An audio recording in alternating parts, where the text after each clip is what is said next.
Amar Zoni tampak dekil. Belum ganti baju sejak ditangkap 4 hari lalu. Iris Bella makin cantik.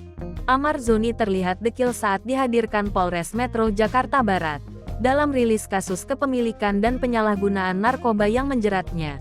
Jumat tanggal 15 Desember tahun 2023. Ia juga tampak mengenakan kaos yang sama saat ditangkap di satu unit apartemen kawasan Serpong, Tangerang Selatan, pada Selasa tanggal 12 Desember tahun 2023. Itu artinya Amar belum ganti baju sejak 4 hari lalu.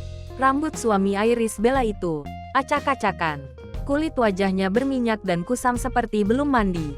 Saat dirilis, Amar Zoni bungkam. Tak sepatah kata pun ia sampaikan. Berbeda dari kasus narkoba kedua yang menjeratnya Maret tahun 2023 lalu.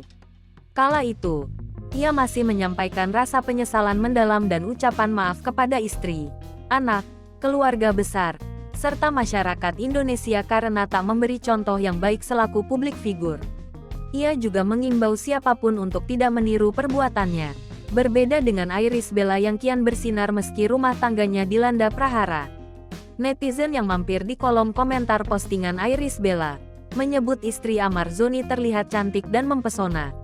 Raut wajahnya penuh optimisme meski harus diakui masalah rumah tangganya dengan Amar Zoni menyita hati dan pikirannya. Selain mengurus anak, Iris Bella juga sibuk bekerja dan mengikuti kajian agama untuk memantapkan imannya. Ia seperti sudah mengikhlaskan pernikahannya dengan Amar Zoni dan siap menatap hari esok yang lebih baik. Tak sedikit netizen mendoakannya mendapatkan pengganti imam yang lebih baik.